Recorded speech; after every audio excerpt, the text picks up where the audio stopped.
In the countdown either. Okay. Hey, what is going on, everybody? Welcome to Suplex City Chats' breakdown of the All Out pay-per-view. There were definitely some highs, some lows, some ups, some downs. Apparently, we could say Matt Hardy won't die. Let's go around and introduce everybody and get this shit popping.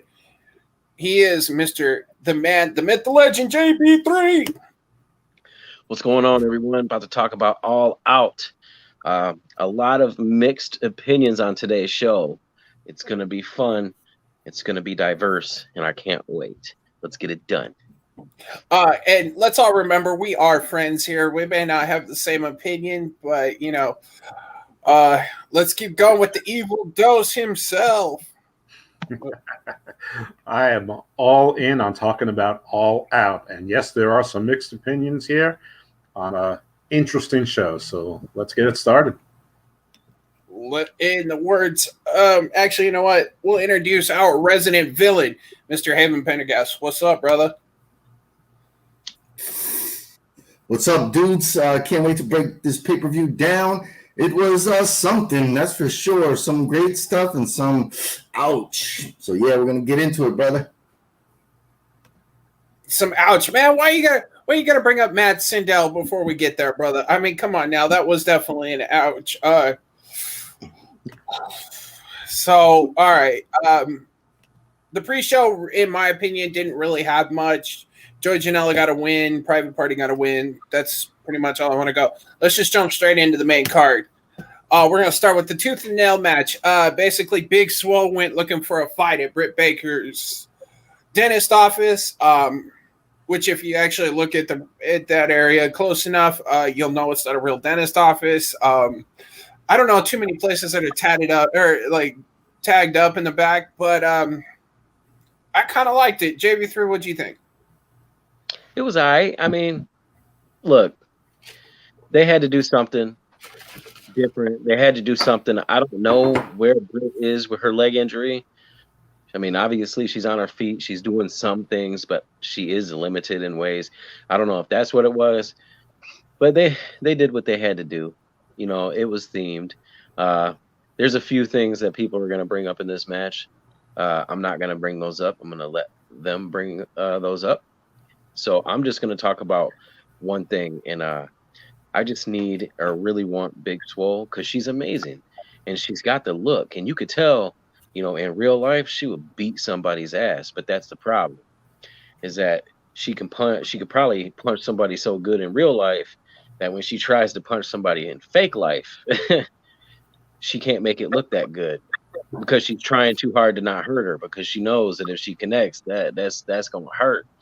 Someone like Britt Baker, she was real tight with her strikes, like, you know, a little bit more, you know, with her forearms and stuff. And obviously, you know, it's just an art to it. So I think Big Swole has a lot.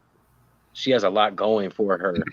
And I think she's moving towards a title shot, hopefully, down the road. But if anything, I would just like for those strikes to get tightened up because, man, a good strike is everything. Look at The Undertaker with his strike. Even Roman Reigns with that pop that he does. Braun Strowman sometimes even got it.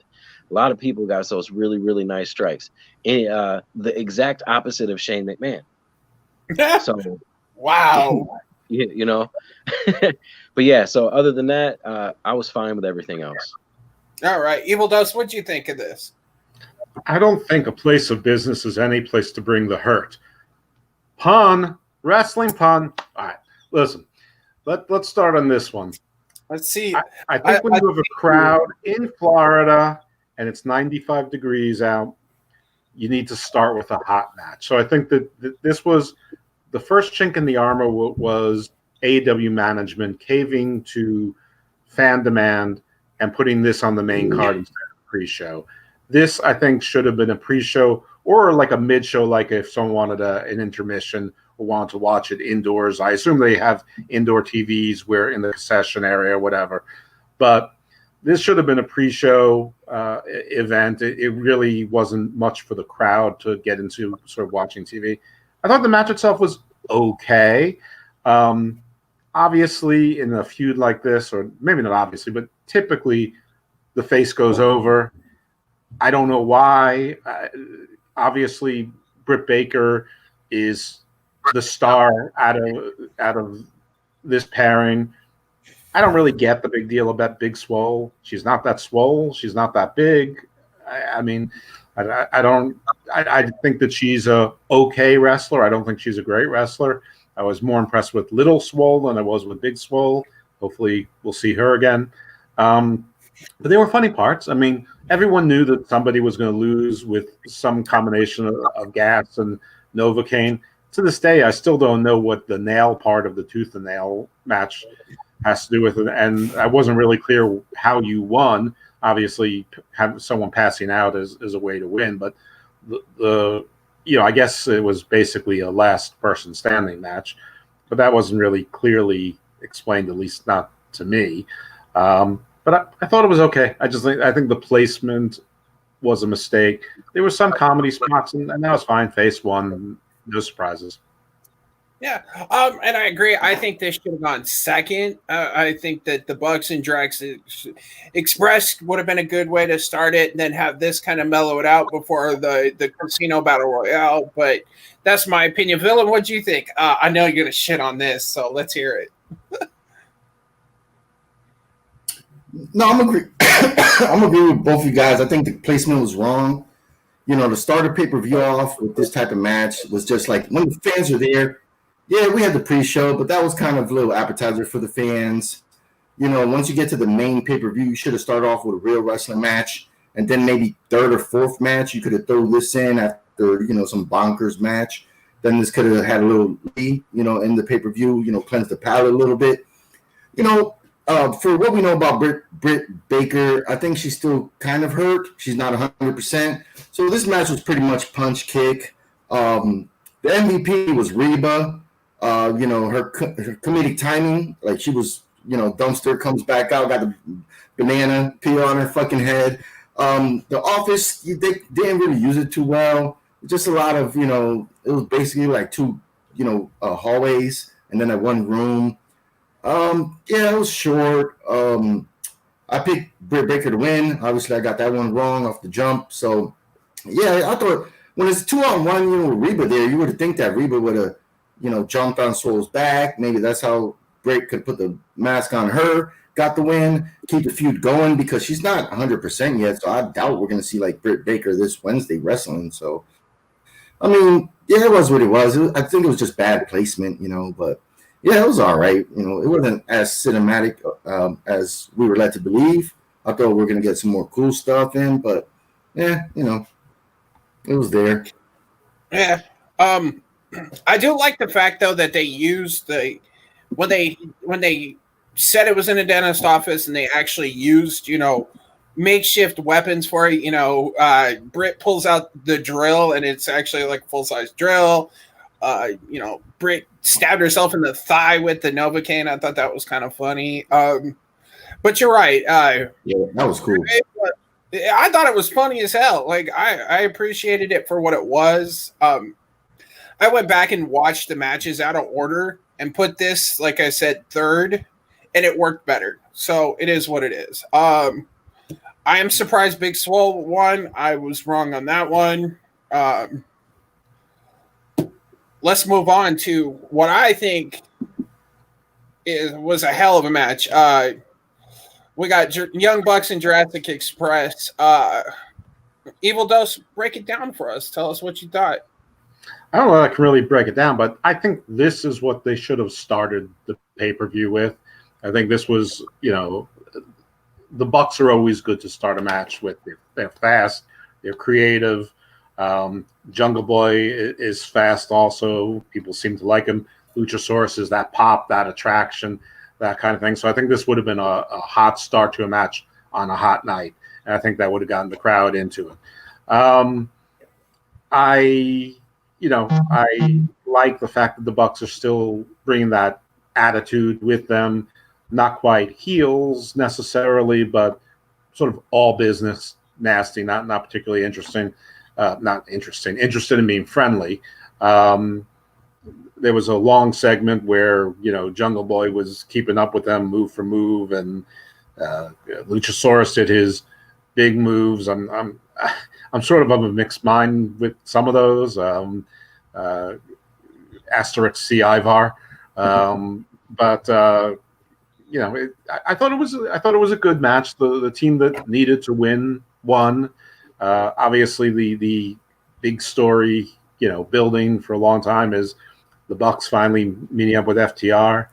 I don't think clearly they're not taking any chances of that starting, waiting for crowds to return. They're gonna try and keep the roll on, and frankly, for AEW, ratings on AEW on a weekly basis are more important than any house show attendance, and probably even pay-per-view buy rate. So Bucks won. I guess I should have said that. And they should have, but it was a good match, especially if you like the Bucks and if you're not like me and don't hate Jungle Boy.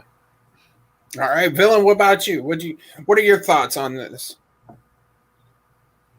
Yeah, it was great. It was a great match. They did have a crowd. I don't understand why only 10%. I think that was a mistake for AEW management, especially with paying fans, because when they're showing the outside, you see like 10 people over here, the whole middle section empty, then like 10 people here, and it's like it's only 6 feet apart. It's like you could have had 20, 30% crowd in there, and I bet those people would have came, and you could have had more. You could have had more noise in there, because to me the crowd was dead this whole fucking night, man. Like that really was very disappointing. Especially after a certain match, the crowd really died.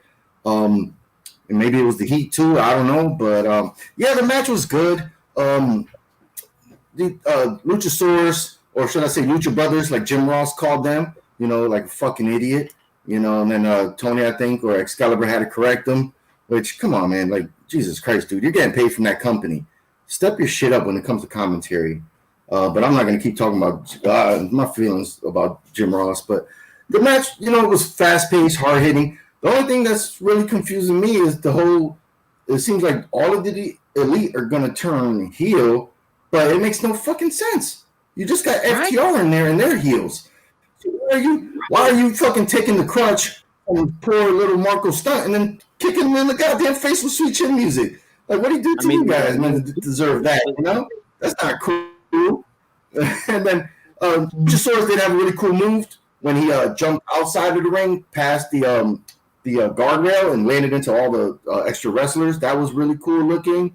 And then Jungle Boy taking finisher after finisher, tag team finishers at that. Kicked out. But, the third one was a charm. And he had, and couldn't raise the arm up to keep the match going. So, yeah, it was a strong match. And the Young Bucks, I believe we all picked them to win. So, yeah, I thought the match was good. But there was some stuff, man, especially commentary that just, come on, man. Like, I wish Taz was there the whole night, and instead of, JR. But anyway, that's about it. I kind of feel bad for Marco Stunt. Child abuse is illegal in all 50 states. I'm just going to point that out there. But if you're going to give him Sweet Chin Music, at least tune up the band first. I mean, come on now. Yeah, I had to go there. I think it's copywritten. We like it. Look, I don't care. Look at our background. We're in our thumbnail. We're gonna we're in trouble anyways. But no, the match itself was good. I think Bucks. I wish that all of the Elite weren't turning heel. I kind of wish we'd see I think they're trying to reform Bullet Club. Basically, if you heard news that we'll cover on Thursday that came out. I think they're trying to just rebuild Bullet Club, and I don't want to say that yet. But that is that. Jurassic Express looked great. Jungle Boy is going to be a showstopper sooner than later. Like, that kid's fucking powerful. He's going to be the face of the company. I could see him and MJF, spoiler for later, they could be headlining pay-per-views in 2 or 3 years. I give them a little bit of time, What can I say? I mean, like Jungle Boy looked phenomenal. Like taking those tag team finishers and kicking out. After the first one, I thought it was done. I thought it was straight up done. Then Luchasaurus diving into the crowd. I thought that was pretty dope. Yeah, JB3, what about you? Round us out. Man, I'm telling you right now, Eric Villain took the words from my mouth. You did too. I'm confused. But I have a prediction.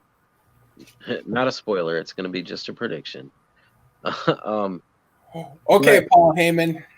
Yeah. So, yeah, everyone seems to be wanting to turn heel now. FTR established themselves as heel. Kenny seems to be a whole different type of heel. I don't think he's finally going to be just done with tag team stuff.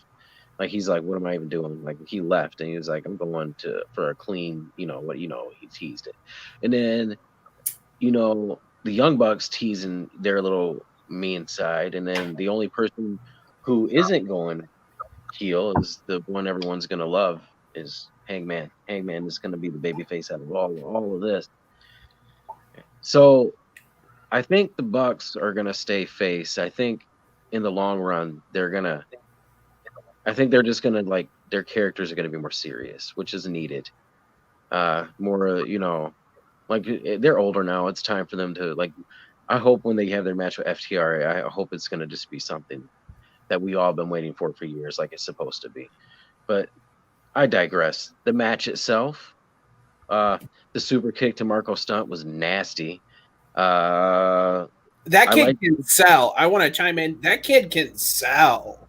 Oh yeah, for sure. He'd be a great manager, perfect manager. But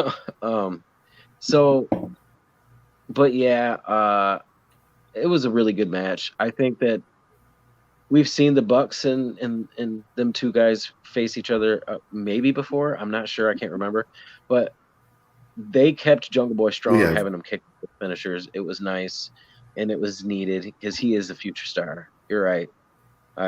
I'm glad he got to kick out of some finishers, and even if he took a finisher, and even Luchasaurus is a little bit faster. I like it. It was really good. Yep. All right. So let's move on to 21-man Battle Royale. I'll go ahead and break this down. Basically, I like the fact they don't call it a Royal Rumble because, you've got copyright probably by WWE. The way they work it is you have 4 groups of 5 men at a time. Time goes down, somebody comes in. Then your 21st is your Joker card or your surprise entrant. I do want to point out that out of everybody here, I was the only one that called Lance Archer winning that. Just going to put that out there. Just going to throw that out there. I just, especially, and then, spoiler for something we're going to talk about in a little bit. Once he won, I knew for a fact Mox was going to win because, if you saw their New Japan match, it's going to be phenomenal. It's going to be violent and gory and bloody. But needless to say, I don't like the way that this ended. That bullshit with Jake the Snake in the bag. If you're gonna pull that stunt, at least pull the fucking snake out. Show even if it's a fake snake, you're so far back you can't see it. Yes, I know he went under the rope or through the rope, not over, but I think that's going to lead to something down the road. I think that could lead to a storyline between Eddie Kingston and Lance Archer, which in my opinion, I think would be fucking phenomenal. Eddie Kingston showed he could work in this. I'm gonna leave the botch for somebody else because I know they want to. Somebody gonna touch it. Villain, what did you think? I thought this was a letdown. They didn't. The only really surprise, or not even a surprise, but one of the guys that came out was a guy that's been on Dark a lot, and that's Will Hobbs. He's a big, strong brother, and he got a little chance to shine in this match. So I was impressed with that. I could see him getting on the main roster and doing some stuff because he's a big boy. So I was happy for that, because I watch Dark all the time. So I'm keeping up with him. So I thought that was cool. Everything else was whatever. There was a couple of botches here, man. Like the surprise guest was really flat for me because he's a cruiserweight. I'm sorry. He's a little guy. So when it was Matt Sydal, like Sean Spears was out there first, and then he's at the announce table, because he wants to be sneaky. Then Matt Sydal comes out. Then he does a kick to the mouth, which I thought it was okay. And then the first thing he does is go to the ring, gets on the top rope, slips, and just falls flat on the mat. Thank God he's not hurt or concussed. I think the rope saved him. And then the whole spot with Darby Allin in the body bag, with the thumbtacks, like that was uncalled for, man. They need to chill that shit out with that dude, man. Like they don't need to keep doing all this crazy shit, man, because, this is not ECW back in the day. Like, everybody knows about concussions nowadays. Like they need to cut that shit out, man. That spot was unnecessary in the match. And then Eddie Kingston on the top rope, Lance Archer, tussling with him. You got Butcher, I think, in the Blade outside trying to set up, the spot to catch Eddie Kingston.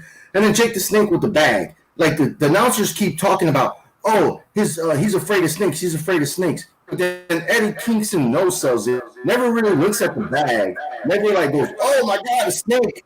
He's like just kicking at the bag. And then this guy just grabs him and throws him, off the top. He lands safely on two buddies. So he did the nice dive onto the two guys. So he landed safely. Lance Archer won. I gotta disagree with Matty G. The match, if he does fight Moxley, I think it's gonna be a real step down from the match in New Japan, because somehow the matches in New Japan just translate better than the American matches these guys have been having. So he won, but I mean he got his ass whooped by Cody. So like, I don't know, I don't get it. This match was just a whole letdown for me, brother. Brother. All right. Well, Painmaker, what'd you think of the 21-man battle royale?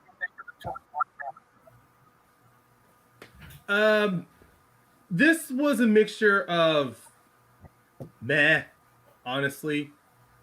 Because let's be honest, it was obvious because from the past Dynamite, most of the guys that were already showing to be in this bout was a heavy mixture of heels in this. You had like a few faces involved, like with Billy, Darby Allin, SCU, and the Best Friends, and Will Hobbs. Even though on Dark he is at times a face, but whenever you pair him up against another face, he has to be the one to play a heel. So I'm guessing when it came down to it, though, there just wasn't a good mixture of guys in this match. I wasn't looking for everyone to have their own moments here. I mean, Will Hobbs got a great time to shine I think he eliminated, who the hell on my list? Yeah, I think he was the one who eliminated one of the big guys. I think it was either, Sonny eliminated Jake Hager, which that took me by surprise, though. The fact that Jake Hager gets involved, I thought he was going to be one of the last four guys. Turns out Sonny eliminates him, and then immediately he's eliminated, which leads to nowhere. Doesn't lead to Jake causing him, Sonny to get eliminated. It was just that quickly. And I thought Will Hobbs, I was amazed he was in the Final Four. I actually appreciate that. It shows that AEW, they actually see this guy as one of the wrestlers from Dark that they're going to slowly transition and bring on to Dynamite. Either he's going to be a singles push, or he's going to be in a team, or he's just going to be like what Wardlow is to MJF. He's going to be a big guy. But so far, his performance in this Battle Royal, I was hoping that there was more they could have gave to him other than just one elimination. And, oh, God, that Matt Sydal, Jesus. It was, I mean, look, everyone's going to say the same thing about that botch, but it was clear the audience did not come back after that. It was just gone. All right, JB3. For this match. For that match, though. Just for this match. Like, the audience energy died out. Gotcha. JB3, what do you think? First off, what's up, Ryan? What's up, Ryan? What's up? How you doing, brother? Staying indoors. I mean, what else? I mean, you're late. This is great TV. Yeah, I'm late. It turns out that transitioning back to a job sucks. Oh yeah, that makes sense. Yeah. No, seriously. Why do I hear myself? It's Ryan. It's echoing from Ryan. Are you sure? Because I have nothing connected. Yeah. There was no echo until you came in. Oh, is that wait? Oh, okay. Well, anyway, sorry guys. I just had to talk to Ryan for a second. As far as this battle royal goes, I kind of agree with everything that everybody said, especially with the villain. He's really hitting the points for me. Will Hobbs, when I saw him on Dark, he was jobbing. It looked like people should have been jobbing to him. The way he looks, and he should be like he just looks like he should be a star. He looks like a star. So I'm glad also Ryan and Villain that he got put in the showcase in the Final Four. Like that's good. And yeah, that botch was bad. The Darby spot was 1000% stupid. Like, are you dumb? Are you stupid? I just didn't like it. You want to hurt the guy. He maybe wants. I don't know, but mediocre. I think that the number 21 spot should have been something big, something bigger, something better. Not just him. Like it's okay. He should have came in like with the group, and everyone would have been happy. And he should have not tried a shooting star press in a battle royal because that's stupid in the first place. Like logically, why would you do that if you don't want to get thrown off the top rope? Let me go straight to the top rope. I don't know, but anyway, I think the number 21 spot should always be somebody huge. They should make that as a staple. It should be like whether it be a big return, a big debut, or like just a straight big huge superstar. Like what if it was like friggin', what if it was Cody? That would have been something. Something that would make people go, oh shit. Not oh.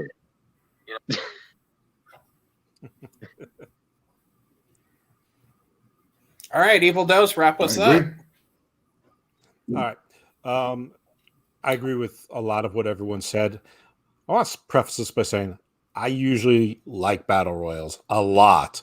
I don't care if they're train wrecks. I know that they're sloppy. I sort of like the mistakes and the cover-ups is sort of half the fun. I did not like this one.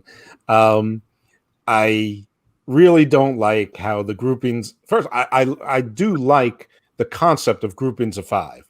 I don't like how the groupings of 5 here were so contrived. I mean, it was either teammates or rivalries. None of it was random. It was all, if you had Ricky Starks, you had Darby Allin. I mean, it was just all, the pairings were just so contrived. There was nothing to wait for. I agree that Will Hobbs came out of this looking like the fresh guy. I think he's going to be a face. So we have the big face guy who isn't Billy Gunn, thank God, because he's a million years old. And yes, he's jacked and he's gigantic, but we don't need Billy Gunn anymore. And why are his 2 sons there? Can they do anything? All right, that's an aside. That's a question for another day. That was his son in there. I agree with what everyone said about every spot. I agree that Matt Sydal as 21 was a disappointment. I have no issues with Matt Sydal. I mean, I'm sort of like Villain. I don't need to see another 185-pound guy in AEW. I don't, especially one that's like been around for 20 years or so. I mean, at least make it new or fresh. One thing about Will Hobbs, and this is not really about him, this is more about Cody. He can't help himself but telegraph who from Dark is going to be something. He always has to tweet something that these are the ones I'm looking at. So 3 weeks ago, he tweeted, yeah, I'm really impressed with Ricky Starks and Will Hobbs, and, includes them in the tweet. And you just know that they're, in a matter of time, they're going to be elevated. Maybe it was more than 3 weeks ago, but it's not the first time he's done it. So it almost sort of ruins certain surprises. I agree. I did not like the Jake thing. I don't like how Eddie got semi-eliminated. It may become a storyline. It may not. Even if it is, I'm not really sure. I mean, Eddie Kingston's going to work that into a title match. Well, he just lost a TNT title match pretty convincingly. So now he's sort of screwed into a world title match. I mean, I guess if you're filling TV time, there's worse stories in the world, but I don't know. I mean, this one isn't exactly aces. I mean, maybe that could have happened to one of the guys. Put Pentagon there, put Phoenix there, even Butcher or Blade. I mean, something that they'll probably never ever see again. I don't know. I thought this was a train wreck. This was not a good battle royal, and the botch was just sort of a metaphor for the whole thing. I'm glad he's okay. I think that's just the downsides when you have monsters, and then when you book monsters really heavily out of the gate. Like I had no quarrels about Lance Archer winning, but when I predicted for Shawn Spears, I thought he could be the good transitional opponent for whoever won the main event. That way, because he was always trying to see himself as an opportunistic kind of guy. Let's say he kind of made sense that way. You can build the bigger opponent down the road, long term wise. With Lance, it's gonna be kind of like the Brian Cage situation, unfortunately. You're gonna need you're gonna need to book this match very close to the chest if you want to have either of these two men coming out looking strong. Because if Archer loses this in a very unfavorable fashion, kind of like when Brian Cage lost to Moxley and with Jake Hager's loss to Moxley, it's going to be a mark on their record on AEW, at least amongst the fans. Yeah, and the thing with Brian Cage is that when Taz threw in the towel, they made a bit of a thing about that. Yeah. But then Cage never got another chance, and it's never been talked about since. And that's He hasn't wrestled much. He's had one match on Dark. Yeah. And the tag match. All right. Let's move on to something I really don't want to talk about, but go ahead, Ryan. This one's all you to start, buddy. Okay, I have no problem being the first one to talk about this. Downsides of being late. Look, this match, it's hard to get around it, man. This was very rough to watch. I mean, at first it looked like this match was going to retread on some of the Sammy and Matt greatest hits from when Matt was broken, Matt Hardy.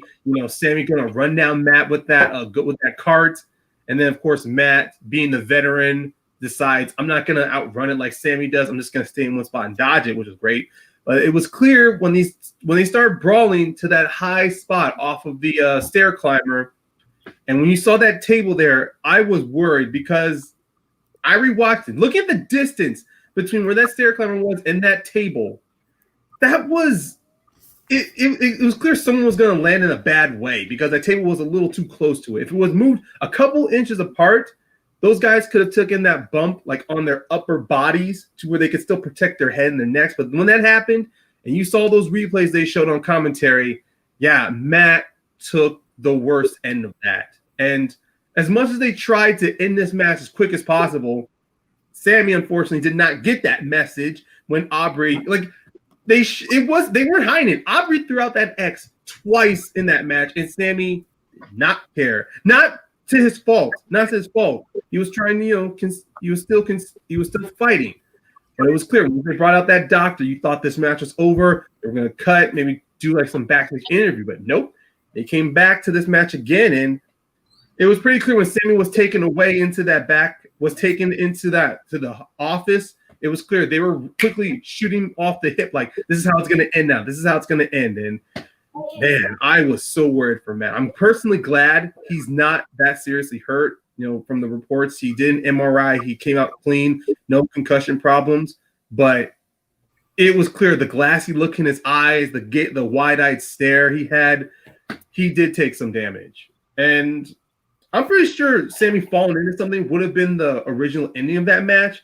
But it was clear to everybody that this was completely rushed. Yeah, you could say that again. I was trying to find the exact quote, but the leader of the Institute for concussion studies or whatever it is, openly admitted that you could not go through concussion protocols in 4 minutes. If you watch football, when they pull you into that blue tent, you're in there for a while before concussion protocol. So I personally think they handled this match. Okay, go ahead, JB3. His name is Christopher Nowinski. Thank you. But he is the head of concussions overall, like he is the head researcher in concussion, openly said they should have completely stopped the match. They should not have, because He leads the charge. JB3 and I were talking about this before we went live. I think personally, I think somebody put the tables in the wrong spot. I think that because Sammy almost missed too. Yeah. That's the scary thing, is that Sammy could have, and then I'm sorry, but he got up and was falling. So that right there is another major And then they start that grab on the tights he had on Sammy, like, jeez.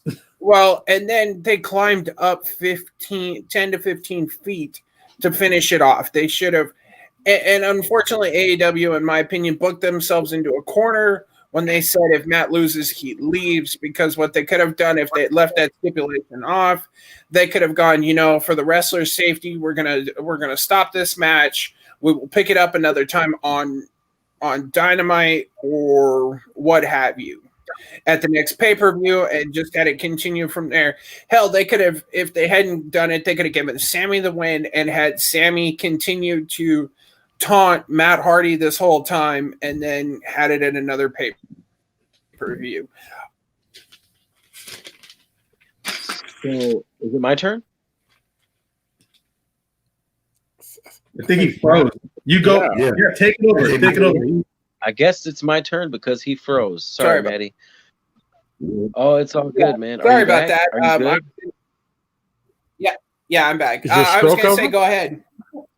Word. Yeah. I will give this about 15 seconds. This shit was trash. They should have figured out something else to do. They're hurting people. They're hurting Matt. I don't even know who to blame. Someone needs to get sat down and get put in the corner for a while or something, because the shit is getting ridiculous. He was letting shit happen. Tables were put in the wrong spot. They jumped too hard. The Matt Hardy was knocked out for 45 seconds. Come on now, he was knocked out. Absolutely, he was Chuck Liddell shitting his pants, knocked out. That's how knocked out he was. Like, they should have just stopped it. Now, whatever. Maybe it was a doctor. I don't know. But I'm glad he's okay. I want everybody to be okay. I don't even think you can really blame Sammy. Sammy, I guess, is trying his best. I don't know. I don't know what's going to happen, but that's all the time I can give it. I was almost appalled. Villain, go ahead, brother. Yeah, this was fucking bullshit, and you know what? I've been a big advocate of AEW, but nothing like this should happen. Yeah, I know you're a new company, but it's not like nobody that works for you is it's not like us that just started something yesterday. It's like, oh, we just found $1 million, we found a couple $1 million.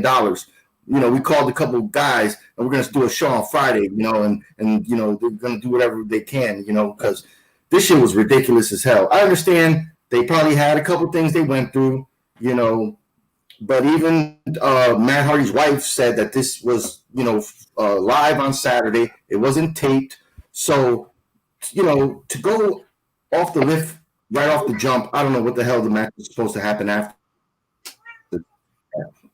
Once they see the tables, this is in hindsight. Once you've seen the tables are so damn close that you're like, I can't really do anything to you. Maybe a body slam from here, but there's no way in hell a human falls 15 feet on their head and they're okay, because Matt's lights were out. So I disagree with Ryan, because it wasn't Sammy's fault, because Sammy wasn't doing nothing after that. Because when Aubrey kept looking at Matt, kept checking Matt, I think she kind of hesitated too, because she didn't know what to do since the pay-per-view was live. And she's like, she didn't throw the X right away. She didn't count the 10. She should have just counted the match. Like, that's it, it's over. Fuck what the script says. Matt got up and he kept trying to run to Sammy, and Sammy was just trying to kind of do little bullshit punches, but you could tell Matt didn't even have his legs. That's when she called the X.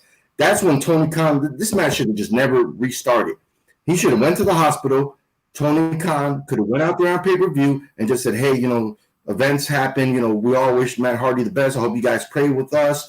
And hopefully Matt Hardy's better. We'll have an update soon. And that's how it should have ended. They didn't have to do this bullshit. Oh, Matt Hardy won. They should have took him to the hospital. Yeah, he kept getting up, and he was trying to talk, and you could tell he was lights out.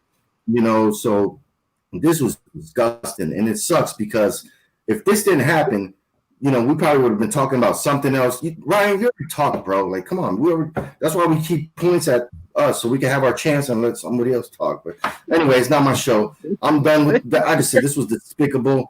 This was bullshit. Like, if this didn't happen, maybe people would have talked about something else. This is the only thing people are talking about from this pay-per-view. So that's doesn't look good at the end of the pay-per-view. I'm not asking for one more time to talk. I'm just clarifying. I'm not saying Sammy is at fault. That's all I'm trying to say. I'm not saying he's at fault. Okay. Ghost, wrap it up. All right. I don't want to repeat too much of what other people said. So if I don't have a lot of words, it's not because I don't share the feelings and the outrage. I don't know whose fault it was or if it was anyone's fault. I don't know if Matt just overjumped, if the tables were set too close. I don't know. Maybe they should have put padding down around the tables, just in case, or black mat, something to help with it. Maybe Sammy ran too hard for two guys, but the right speed for one. I have no idea. But stuff happens in wrestling, especially in risky moves. I have had an ongoing concern that they're constantly trying to top each other, and things like this are going to happen. I didn't mention it earlier because I forgot, but Darby did a crazy move in a battle royal that he wasn't going to win, and just no point. It's the second battle royal in a row that he looked like he risked severe injury. He's too small for that. Sammy's too small for this shit. They can't be busting kneecaps and ACLs and breaking bones and things like that, and being in the ring with people like Cage and Brody Lee and whatnot. They're just probably not going to be durable enough. Who knows? I mean, Rey Mysterio's had a pretty good career, but that whatever the lead up was to the concussion, and it is a concussion, that match should have been stopped. It should have been called a no contest, and this was a Tony Khan rookie mistake.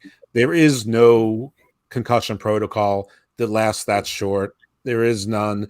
And then the tweeting by Tony Khan prematurely, and then the spanning with Rebby, who is going to fight back. So if you're not 100% accurate, I mean, she's going to come at you with her A game, and it hasn't stopped. So I still don't know what's going on.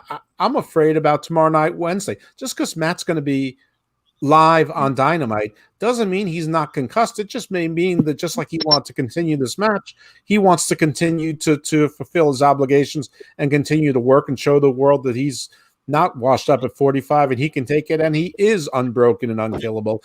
And it may be against doctor's advice, and I hope to God it's only in a speaking role. But I think that more is going to come out about this, and Tony and Rebby are not done. And once Rebby doesn't like you, once she has her claws on you, I'm not sure that there's a way to get them fully retracted. So this was a bad call. I understand there was a in live time call, but it's not like we don't have precedent for bad in live time calls. Owen Hart. So if we learn that the show doesn't always need to go on, or exactly, you can't take a pause. I mean, wrestling fans will forgive that. We know it's not a real sport, but even in real sports, in football, when Joe Theismann's leg got broken, nobody was upset that the important game was delayed for 20, 30 minutes while they evaluated and got him safely off the field. It's part of life. We get it. So they lack maturity then. Hopefully they've learned from it. Hopefully Matt's okay. But yeah, this was not good, and it took the crowd out of the card for a while. It took them a while for the crowd to get back to it. Yeah. I think the crowd was gone the rest of the night, personally, but that's just me. I'm glad you brought up Owen Hart, because that's what I was going to say before we wrapped up. Thank God we don't have another Owen Hart incident here, because that could have very easily happened. I thought when Matt didn't get up as quickly as he did, I thought we had another Owen Hart situation. And it had just so happened that earlier that day I had watched the Dark Side of the Ring episode on Owen Hart again. So, yeah, let's move on to the first of the championship matches. We had the AEW Women's Championship. Hikaru Shida was defending her AEW Championship against NWA's champion Thunder Rosa. Fuck, Villain, you want to talk about this first? Yeah, I thought it was a great match. It just sucked that the match before took the wind out of the crowd because I thought the storytelling in the match was well. There was really no botches. Maybe a little few hesitance, but I mean, both ladies were professional. It was a great showing. They had a nice amount of time. You know, I picked Thunder Rosa to win. I think, not Thunder Rosa ring. I picked Shida to win because I didn't see the NWA champion taking, the AWA championship, on an AWA show because AWA right now is the bigger company.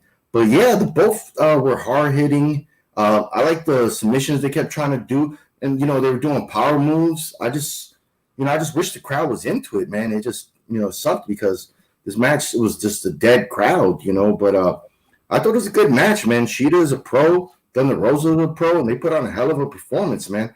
I'm honestly at the end of the match, I thought maybe the both women would have hugged or maybe bowed to each other, but that didn't happen. So maybe they did it backstage or whatever. I just thought, after the match, they would have looked at each other and, seen, that they pulled out a 5-star match, hugged or smacked both titles together or something, showed, that they respected each other. But other than that, man, this was sweet. I dug this. All right, Painmaker, let's hear your God, I was going to say thesis, but yeah, let's hear it. No, it's no worries. My echoes same on Haven, although I do believe that Shida, unfortunately, where they're placed on the card was really unfortunate, but I think that they were slowly bringing the crowd back. I mean, I think there were certain points where the crowd really started to get back invested, involved. Like when they got out of the ring and Shida was going to use that chair on Rosa. I mean, I wasn't sure if it was the wrestlers they had in the front row or if some people out, but I did hear like a few like oohs from the crowd when she had brought out that chair. And I liked how, and of course in that match, I did like how Thunder Rosa, as the expert, shows that she studied Shida, was able to, that spot where Shida does where she launches herself off to do the big knee. Instead, Shida changed it to a drop kick. And I thought another change in the match was when I think Shida at some points when she was using for trying to do different submissions on Shida. With Rosa, I really loved how they are really showing us that she's not only a very agile wrestler, but also a technically sound wrestler. The fact that she and Shida were able to go back and forth on either wrestling holds or pin combinations or even striking at first, because that's exactly what I like seeing. And the best thing about it, commentary, it wasn't as grating as I normally find them on a women's match. Like they were trying to give us a delicate balance. I think the only thing that took me out of it was Excalibur talking about how Rosa is technically a double belted champion because she won a belt in Stardom. And then, of course, with Shivani and JR, they were taken aback by that. I'm like, yeah, that's like a nice note to know. But why didn't you mention that in Rosa's match against Serena Deeb? That way, when it came back in, it's kind of like a nice little reminder instead of just something, oh, this is something I didn't know about before. Why didn't you tell us? But even though it took me slightly out of it, I still enjoyed this match. I mean, I liked how Rosa, it took like Shida, like it took not big finishing moves, but big moves from Shida to take out Rosa. She tried using her Falcon Arrow. That didn't work. Shida tried, of course, Shida's running knee. Rosa dodged it once or like halfway into the match and then uses it as her finisher. But this was without a doubt, as I felt, this was the challenge Shida needed in order to prove herself as a champion in the women's division. Now, unfortunately, Rosa's contract with the company, we don't know if she'll come back again for another match. I don't expect like a tenuous relationship, but maybe she's got 3 more matches under her belt that she has with AEW before whatever working relationship NW and AEW have left. But I do like the fact that this was a great big match introduction for Rosa. I personally loved everything about this match. I think they had a little bit of timing that was a little bit off at the beginning, but once they got going. Both women came out looking absolutely strong. Thunder Rosa has already recalled out Shida for round 2. Just pointing that out. I would absolutely love to see that again.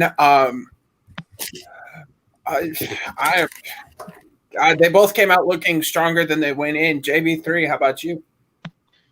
You know, after watching what Thunder Rosa did on Dynamite, I was already like, holy moly, bringing her into this women's division is already brings their women's division up just from that match alone. And hopefully, like we said, they get what's her name again? Serena Deep. Yeah. Serena Deep. Yeah. So yeah, like she was so good, and so is Thunder Rosa, and so obviously Sheeta was the best on the roster. I mean, in my opinion. I mean, I know there's a couple that are great. We talked about Britt, we talked about Nyla, we talked about others and that kind of thing. But to be completely honest, Thunder Rosa coming in is almost like a breath of fresh air for the women's division. Like, I really, really, and the fact that she is a champion, it was justifiable for her to get a shot. So they could immediately put her against Sheeta. So with that being said, I want to see more of her there. The match itself, it delivered 100%.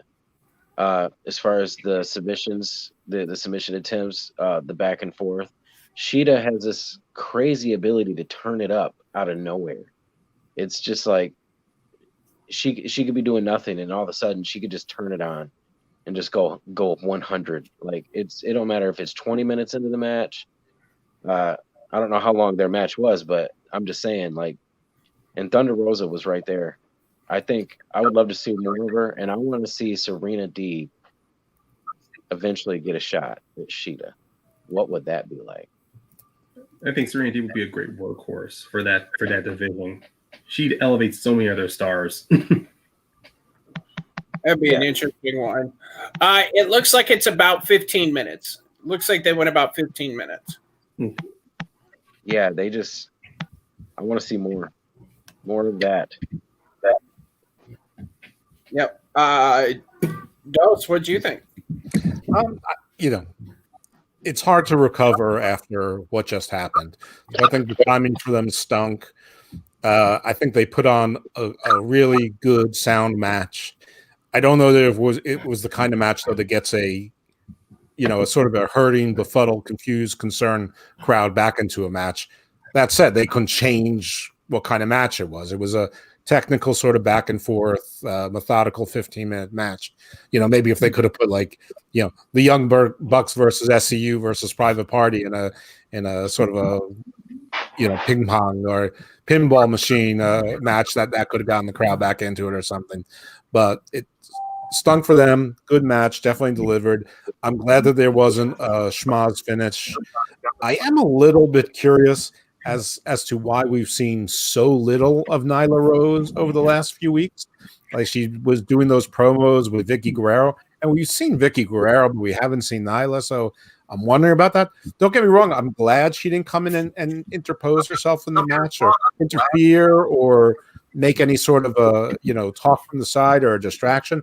I'm glad that it was pretty much a clean finish, but it just makes me wonder, because after this, who's next? I thought it was Nyla that was next, unless you're going to go Big Swole, which is sort of a face v face dynamic. But I guess with few crowds or little crowds, why not? Who cares? I don't have much more to say about the match. I think it was very solid. It delivered. But both ladies were extremely professional up to this point. Probably the best match of the night. Maybe with Bucks Jurassic Express, but at least for a singles match, definitely the best match of the night up to this point, and maybe on the whole card as a singles match. So I don't want to talk too much about this match. That's all I have to say about it. Thumbs up. Timing sucked. All righty, Villain, wrap us up. I already talked. Okay. My bad. All right, then. And then we've got the face team, Matt Cardona, Scorpio Sky, and the Natural Nightmares taking on Evil Dose's arch enemy, the Dark Order. Since they are your arch rivals, Evil Dose, why don't you give us your thoughts of this? Okay. Well, this, of course, was my favorite match. because I called it almost to the T that this was when Colt was going to foul on the Dark Order and they were going to turn on him. And whenever I do my fantasy booking, I mean, I think it's pretty well established that 8 out of 9 times I'm wrong. And a lot of times I'm like, I'll hit a foul ball into another stadium. I'm so wrong. So I'm very excited that this was on the record as being right. That said, I really didn't understand this match from the beginning. I don't know why QT Marshall's on pay-per-view. I mean, I know why. They're friends. He did, they filmed a lot of shows at his place in Georgia, and he's a good hand, I suppose. But, I know why Dustin's on pay-per-views. I suspect that there's a second reason other than them just being half brothers. One day, if you want me to get into my little conspiracy, I will, but not today. I don't think this match did much for Scorpio Sky or Matt Cardona. I sort of was expecting one of those guys to come. Well, I know a lot of people were expecting Scorpio Sky to come out sort of as the big side. I thought actually that this was going to launch Matt Cardona a little bit more than it did. Instead, we're getting Dustin to face Brody. And of all of the things going on, that's the one I would not have called next. I would have expected, maybe Brody's going to go through all 3 members of this team before going to Cardona. But I don't know. I'm just glad I called the booking of this correct. But this was a match. There was nothing extraordinary about it. It was a match. I don't know that the right team won. It just went the way I thought it would. So, yay me. All right, villain. This was another one I got wrong, which this is a pay-per-view surprise that nobody after this pay-per-view is saying, oh, they're just pushing ex-WWE guys. Because that's why I went the opposite with some of these matches. Because if everything went without a hitch, this match, if Matt Hardy didn't get in and won his match, ex-WWE guy, I didn't hear no uproar, I guess, because he got knocked the fuck out. But even this match, Matt Cardona comes in. You got Goldust, Dusty Rhodes and Dustin Rhodes in here. Nobody once I've seen this whole weekend to now saying like, oh, they're pushing ex-WWE guys. They won this match, which, to be honest, this match could have been on an episode of Dark or it could have been on Dynamite. Like, I thought with the momentum Dark Order had that they were going to win. Evil Dose was right. He called it that Colt Cabana was going to be the one that took the pinfall. I just thought that maybe it was going to be QT or Dustin since the beatdown with Cody that they would have took the pinfall. JR went straight old man perv in this match when Anna Jay showed up. Honestly, don't know where that reference came from, why he said that. Because he's not Jerry Lawler. Maybe he spent way too much time with Jerry Lawler because out of nowhere he says some shit that people accuse the villain of saying, and he was just like, oh, Anna Jay looked like some wardrobe malfunction. And then it's like, and then he goes on, and then he gets the backlash. So he has to go on Twitter and say, oh, I was just joking. Chill out, guys. It's like, no, like that's there forever, dude. Like, you just went weird. Like Tony Schiavone and Excalibur, they couldn't even cover for that shit, Like, so I didn't get that. How that looking weird as shit, especially live pay-per-view. I'm not going to keep going on this match. Like I said, this match was below average to me at best. Like, if it was on Dark or Dynamite, I wouldn't give it, I wouldn't say too much about it because, hey, you got to fill 52 weeks a year of matches, so whatever. But I swear, man, Tony Khan should have had a meeting the next day and really set some shit straight after this pay-per-view. Put some policies in place for wrestlers' health, their safety, and just figure out where they're going with this, man. Because some of this stuff, man, like I understand you're not PG-13 and you want to get one up on WWE, but like, I don't know. Anna Jay's a young girl. She hasn't been wrestling that long for some 60, I don't even know how old JR, 70-year-old. Well, what was he wishing to see? Like, like she could probably sue. Like, come on, man. Like, stop, JR.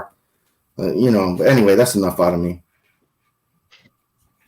Go ahead, Ryan. Well, yeah, I was a little taken aback by how the match ended. I too thought the faces would win, and I too thought that this would be Brody Lee, starting to finally, not turn on Colt, but finally start treating Colt like how he treats the Dark Order on BTE, like constantly yelling in their faces, treating them like crap. And I was amazed that it was Dustin who got the win, because I generally thought it was going to be either Scorpio Sky. I really thought Scorpio Sky, QT, Matt, and then Dustin, because I figured all four of these guys had perfect opportunities to be contenders to go against Brody Lee's championship. Scorpio Sky made the most sense because of his recent battle with Cody, but it was clear storyline-wise it had to be Dustin because he got the more focused. And the fact that surprisingly QT is the one who gets most of the heat in this match kind of confused me, because rewatching that match, Dustin, he and QT had the most tags. Matt Cardona is the only one who has the less tags, but he gets that hot tag. And Scorpio Sky, he was just there for some reason, which was ridiculous, because you just went from Scorpio Sky having this huge little angle to challenge for the TNT Championship, getting inserted into this 8-man, to him just being there. Now, I'm not saying it's taking Sky down a peg, but it was kind of like in this situation. Yeah. It was just in that situation you're kind of realizing you dropped the ball a little bit. Like with QT, look, if QT is going to take all those hits, then two things had to happen. Either he gets the surprise roll-up that Dustin had, or he gets pinned. Dustin, as much as I like his career through WCW when he was the natural to his time as Goldust, I thought this time he was more of second fodder. He was just there for the emotional investment with Cody. Now, I do like the fact that he starts off with those nice trades with Stu Grayson and Evil Uno, but the story there for me was ultimately the result I wanted was Scorpio Sky and Brody Lee. But yeah, that JR comment too, that also did take me out a little bit. I didn't even notice it in the first run through because I was focusing on the match. Then I read reviews and people talking about that comment. I go, what did he say? I watch back. I go, whoa, what the hell? I'm like, JR, Jesus. You want someone to make a comment? I was expecting something like that to be coming from Excalibur's mouth or Shivani's mouth, honestly, not JR's. So that threw me off a little bit. But ultimately, in the end, I do like the end result. Colt Cabana, because he's so high on winning so much, and I like the story it tells that he's now finally buying into the Dark Order. He gets cocky after Brody sets him up for the win, and guess what? He pays for it. They lose. Brody no longer, he takes the child safety off of protecting Brody, off of Colt, and he goes into him. That I will not be surprised that if Colt costs another loss down the road, Brody will either he's going to hit him like he hit John Silver, or he's going to boot his ass out of the Dark Order. See, there's one thing that I can't believe nobody brought up since even Ryan was talking about it, though. Evil Uno actually went up and wrapped his arm around him and kind of went, it's all right. The whole kind of, the big bad guy is going to knock you down. And then, his right hand's going to go, it's all right. We all get heated and so forth. But other than that, I don't have anything else to really add. GB3 round, what you got? Pretty much. I was on the side of Dose as far as predicting this to happen, but I thought Scorpio Sky was going to get the rub. I, again, with them, did not expect it to be Dustin, but it doesn't bother me, and it kind of makes sense. Now that we look back on it, and now that we've had this match, I kind of wish that Matt Sydal and Scorpio Sky would have swapped places. I wish that Scorpio Sky would have been number 21 and probably just won it. And then Matt Sydal could have came back and did a tag match with them, because you're right, Scorpio didn't really do anything. It could have just been Matt Sydal, and he could have done a safer shooting star press. And obviously hindsight is what it is, but I'm just, as far as the match itself goes, I am interested. It makes me interested to see Dustin versus Brody. I think it'll be an old school match, something Brody can do, have old school matches and new school matches. Yeah, the match is fine. I was okay with it. It was your typical match. Like I said, Colt Cabana is finally going to get his. But yeah, all in all, I wasn't disappointed. It didn't impress me to the point where I was just like, oh, but I wasn't too disappointed, except for everything that happened with Scorpio Sky. I think that dude needs to get pushed somewhere, somehow, some way. Alrighty. So since we're gonna move on, we're gonna stick with JB3 because tag teams wrestling is his thing. Tell us, brother, about Kenny Omega and Adam Page versus FTR. Kenny Omega and Adam Page versus FTR. Something is happening to the tag team division in AEW. The tag team division is getting balanced. And I think that's one of the most beautiful things about the whole division itself. And it was exemplified in this match. FTR, they can take their weaknesses of tag teams and they can exploit them. And I'm talking kayfabe, obviously, but they can portray that. And it's really, really, really good. And even though we were with this whole story, all in all, everyone's confused. Everyone's going heel. Who's going to turn this and that? The one thing that has been consistent is FTR. The one thing that they have been completely consistent ever since that tag team appreciation night, them signing their contracts, in the tag ropes, the appreciation night, justifiably, they say about villains, they're a hero in their own mind. They have their reasons for doing everything that they're doing. And then all of a sudden they're turning the Young Bucks in Kenny Omega and Adam Page against each other, and they've been doing it since they got there. So it all took place in the match, and something that's crazy happens because when Kenny Omega and Adam Page first started defending their title, but first started tagging, I don't even know, maybe it lasted until the match of Young Bucks. There was quite a few times where they missed, and Kenny Omega would hit Adam Page, or Adam Page would hit Kenny Omega, and everybody would think, oh man, that's going to lead to their breakup. But then they turn around and win the match.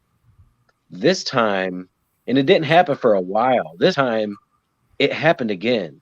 FTR got them so flabbergasted with each other before the match itself that they ended up making one of the most crucial mistakes, and that was when the V-trigger blasted Hangman right in his jaw. Done. And then a few minutes later the match was over, and then everything, it's obviously who knows who's turning heel, who's doing what. Kenny, he let Page fall, he bounced. I remember about not so long ago, before COVID, Hangman was turning into the most over character because he was doing cowboy shit and drinking beer with the crowd after every match. COVID happened and the crowd left. I think everyone still loves him. And especially after he got let fall, just fell to the ground face flat after looking at the broken mirror. And, the fact that he's drinking alcohol, and none of his friends looked at him and asks him, why are you drinking alcohol? What is going on? They just want to say, you're an alcoholic. No one's like, why are you doing this? What's going on? No one is there for Hangman. He is getting the most sympathetic card played, and he fell down to his face. And that's the one thing I'm excited for was Hangman. This dude, he has no one. Nobody. He has nobody. Alrighty. Dos, what you got? I agree with almost everything JB3 said.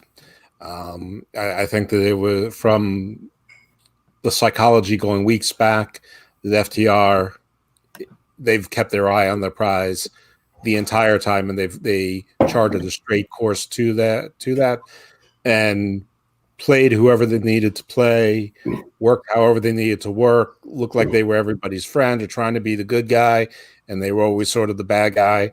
Who knows how long Tully was whispering in their ear. It looked like maybe Arn was their friend. Maybe Arn and Tully were friends. Maybe they weren't. Then it was clear Tully was. Where's Arn now? Who really cares? But it was, they came out in their brainbuster gear. The whole thing, the right team won. this thing about Paige, though, it's always sort of been weird ever since he's been this drinking, drunk, successful face, and being over and sort of, but drinking alone a little bit with the crowd, not so much. I mean, obviously there hasn't been a crowd for a while, so that's probably taken away from that. But it was like sort of the Stone Cold, but then he would take it up a notch with the bourbon. I mean, at least Stone Cold was, it was only beer, and he was basically spilling it all over himself. I don't quite get how a progressive company is sort of making alcoholism a story where it's alienating a guy from his friends, his running buddies, the elite, yet he's having the best success he's ever had in his career. It always struck me as kind of strange, and yet the crowd and the fans are sort of eating that up. I don't know where that goes. People are saying Page is over, and I agree, he is. I just have a hard time seeing him as a solo star prolonged by himself. I do see him with FTR. They seem to have like the same look, the same style. They're all brawlers. They're all sort of the cowboy types. It doesn't look like things are going that way, but they still could, which is a good thing, by the way. I like when wrestling isn't so predictable. I just don't quite understand. But this was not an all-time classic, but this was a good, solid match. I really did like Page and Omega as a team, but I'm okay with it sort of being over. I mean, it looks like it's over, though it's not 100% that it's over. But I don't know. They were one of my surprise sort of happiness things of 2020, but good match. I'm glad FTR has the title. I've seen memes all over the place about AEW champions being all WWE champions. So I don't know, people are talking about it, but it's a new company. It's like, who cares? It is what it is. I mean, I get it. I know what the visual means. I was as skeptical as anyone was about AEW when it started, and really all of 2019. But it's like, so what? I mean, no one's criticizing Impact for making Eric Young their champion. So anyway, that's it. Good match, good end. Right team won. Yep. Got this Villain, one right. Villain, what'd you think? Yeah, I know Evil Joe's touched on Tully, but I got to give Tully Blanchard props. He was out there. I was surprised he didn't do more, get involved, dirty finish. I thought maybe they would have cheated to win, but he didn't. He kind of, he tried to do his stuff, a little bit. FTR looked fresh. They came out with the red and white. So I was like, okay, this, me and Ryan were there live when Hangman Page and Kenny Omega won the titles. We witnessed it live, on the Jericho cruise. And I think they held the titles way too long. And I think that really fucked up their tag team division, because I'm still of a mindset was Lucha Brothers should have had a run. Like, I think Kenny and Omega should have had the belts for like a month and then dropped them, because this holding the titles this long, I could understand maybe because you didn't want Kenny in the title picture, but for them holding the titles way too long just dragged it out for me. Then you bring a new team in, and less than 2 months, you have a new this new team is the champions. They just hop, skipped, and jumped over all the other teams you had there for a year. So, no disrespect to FTR, but I mean, those other teams more deserving, have been with you, since the get-go. So, the match was good. Kenny hit Kenny hit Hangman in the face, and then, Hangman was still able to fight through for a little bit. Kenny wasn't able to come back in the ring. He looked kind of goofy, at the very end when he was trying to come back, and then one of the FTR guys held him. But even before that, he was like outside, and it looked goofy. And then the whole end didn't make sense. Like your partner gets pinned, and then you threaten to beat him up because you hit him. He didn't hit you. And then when your partner needs you the most, you let him fall on the ground, and then you walk out. and then you come to the back and then you start going drama queen like you're fucking Donna Summers in the back, with the Young Bucks, talking about let's go. Like, I mean, like all he had to do was shake his ass a little more, when he was walking, shake his hips. He gets in the SUV and then he's like, come on, guys, we're out of here. And then, the Young Bucks are kind of like, oh, well, we don't know what we're doing yet. It was just, this shit was just trash. I mean, the match was good, but the whole ending to me was just fucking trash. Like what how, Kenny Omega, like, this shit was just stupid as hell. Like, put him in a dress next week, man. Like, let him come out with a dress if he wants to be this sassy. Because none of this made sense. Like, it was so stupid, to me. But that's a Painmaker. Close it out. Go ahead. Yeah, Painmaker. That last part was funny as hell. But look, I do share some sentiments. I love the fact that FTR comes in after they sign their contracts, even before they did that little attack on the Rock and Roll Express.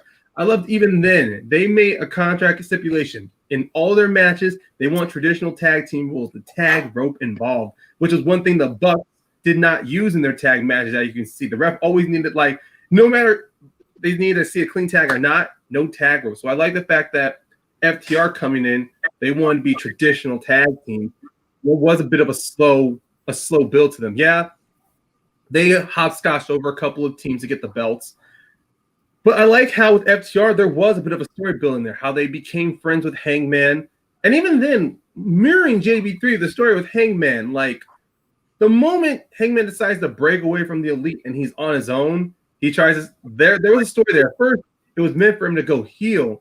But like every other freaking story, the moment the audience gravitates towards that guy, they're in a freaking corner. So him and Kenny, it was kind of like paired together because the audience loved Hangman's new attitude, the cowboy shit, coming out with a beer or grabbing a beer from the audience.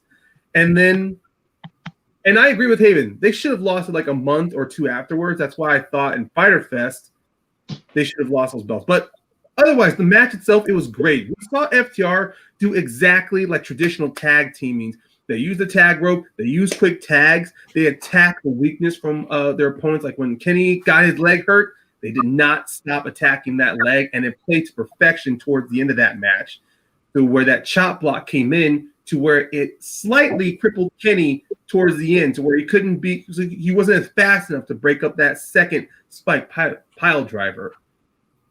But also you see with Hangman and his psychology in that match, he was dead set on wanting to tear them apart, as you saw, because that big storyline. He thought they were his friends. They thought they were these guys who understood him. Guess what? They just played on his insecurities, causing him to cost the Bucks the championship, causing the Bucks to turn their back on him. So all those story elements played very well in Hangman's performance, as from what I gathered. And also, Hangman came out looking like $1,000,000 taking that punishment. A V-trigger to the face, falling dead flat, then taking a spike pile driver, kicking out at 0.00001% from that 2 count, to then needing a second spike pile driver to take him out. And with Kenny too, I mean, we got the usual stuff from Kenny, his constant V triggers, the you can't escape, which there was a flub there if you notice. Like, it wasn't as seamless as he normally does it. That fireman's carry to the backflip, he had to stumble a little bit on there. But I did like how in the midst of that match, they were on opposite ends. And then finally, with that low hanging, that when he was leaving him high for that high 10, he catches back. I actually thought Hangman and Page would come out on top of this. Like, okay, we got our shit out the way, but nope, FTR wins. And then I mirror Haven. For Christ's sakes, if Kenny is gonna use that fold out table to attack somebody, just attack somebody. Don't tease it out there. Don't grab it for no freaking reason. I mean, he's great at telling us, he's great at psychology in the ring, but that was kind of a waste there. And honestly, I don't care who comes out as heels, the Bucks or Omega. Paige is clearly the bigger star after tonight, out of All Out, between the Elite Boys. I mean, wherever he goes for, I mean, I'm pretty sure he's going to want to attack FTR again, or it's him and Hangman in a feud. I mean, him and Kenny. How am I confusing Kenny and Hangman together? It's because of the long locks? Jesus. But no, I look forward to what Hangman is going to do. Either he's going to want to get another shot at the tag titles, or like what Kenny was saying when he was running away, a clean break. Maybe this time Hangman realizes he's got to be on his own. So guess what? He's going to want to shoot for that big title.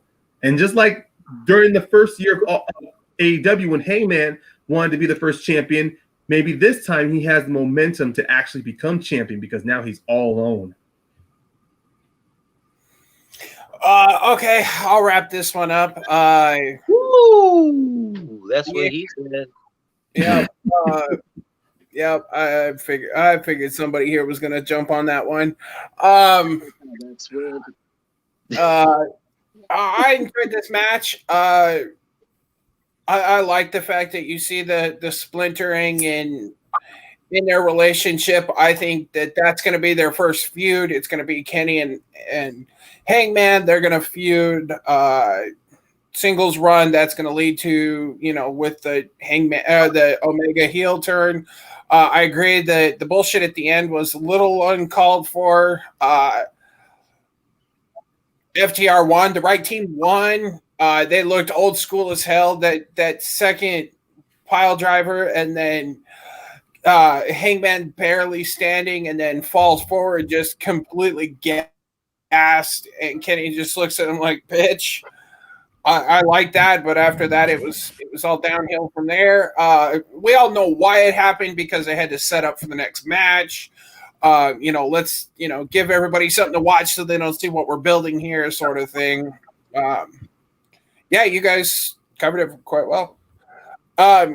Next up, we had Jericho and Orange Cassidy in the Mimosa Mayhem match.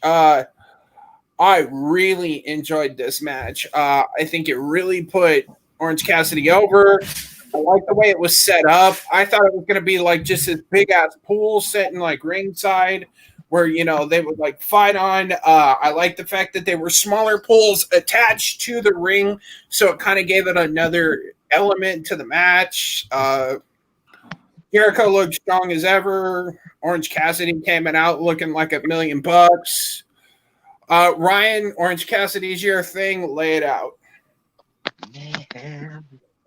Well, first thing, I'm glad they really clarified that the opponent needs to be submerged into those pools, because those every time they kept doing those constant teases of them walking that tightrope, or whoa, I'm about to fall in there. I mean, no offense, the way that those liquids were slipping out amongst that ring, and that botch amongst Seidel, if any of those guys botched it and fell into that pool, this would have been game over. So I'm glad they were able to at least not be so close to those bats in order to do those teases. But talking about psychology, Orange Cassidy's psychology was great. I mean, the promo building up to it, to where the best friend says that Cassidy is not his normal self because of how Jericho has affected him, said a lot in this match. Because you saw from the opening gate, he was going to do the whole tease, put his hands in his pocket, but nope. He was going straight forward. And then that rush to that code breaker, I swear to God, if they had made this Mimosa Mayhem match to be nothing but a freaking squash within a couple of seconds, that would have been a huge swerve. Like, maybe it was like a fall of Cassidy because he decided to get serious instead of be his normal self, but that didn't play out that way. But this entire match, I mean, I could do less of the constant teases of which one's going in and more of a straight wrestling match between them, because Jericho, when he gets the right opponent, he can put on a good wrestling match. And the same was with Cassidy, because looking back against Pac at Full Gear. So I thought maybe more of a tradition, like a mixture of wrestling, a little bit with that gimmick stuff of teasing who's going into that pool. I mean, that one spot where Jericho has Cassidy's face, like he's gonna dunk his head in there.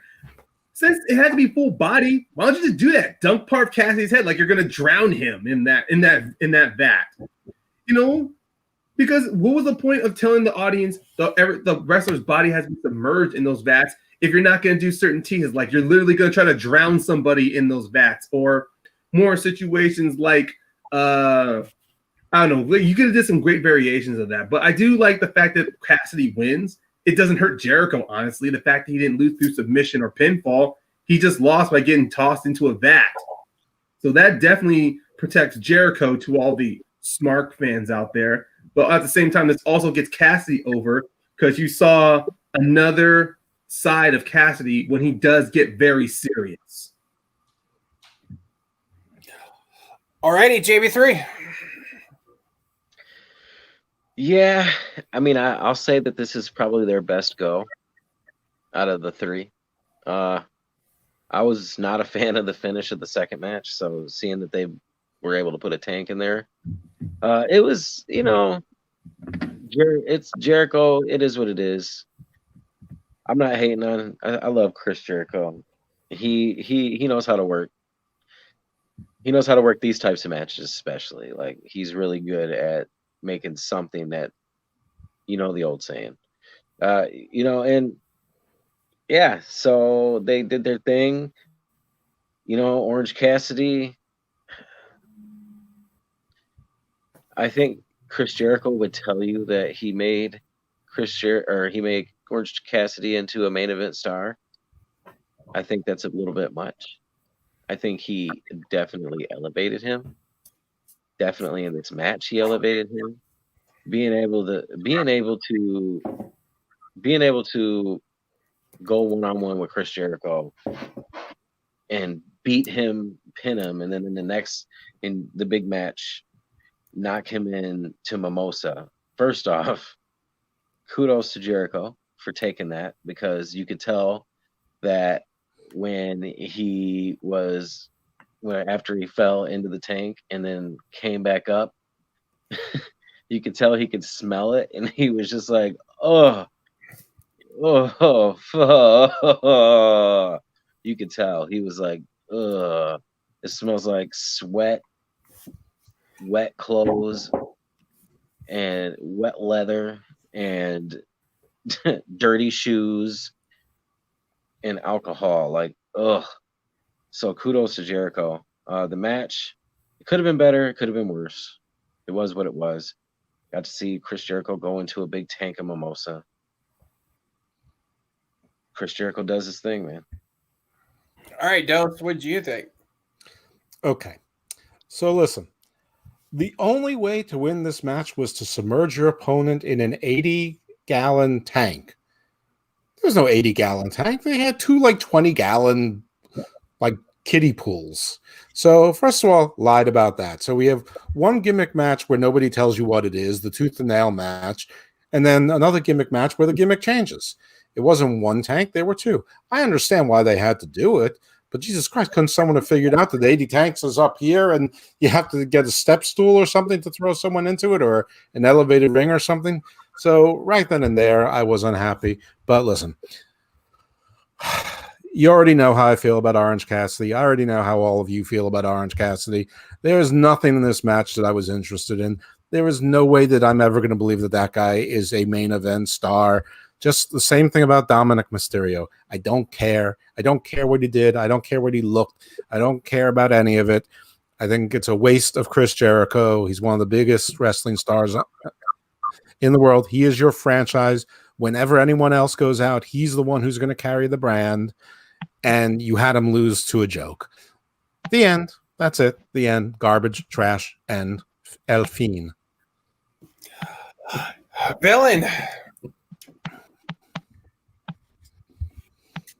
I gotta say, Chris Jericho is pretty much hands down the only one right now in 2020 that could hype up his opponent in any brand. Maybe New Japan can do it, because I listen to them in their language, Japanese, and I don't speak Japanese, so I don't know what they're saying. So maybe, but you don't see that in nowhere else where somebody could really hype up his opponent. And yeah, I think he kind of overreached when he said before the match in his interview, "Oh yeah, 14 weeks, me and him been going at it, and now he's a main event player. It was kind of like, because the match won. This match was a breath of fresh air. It was fun.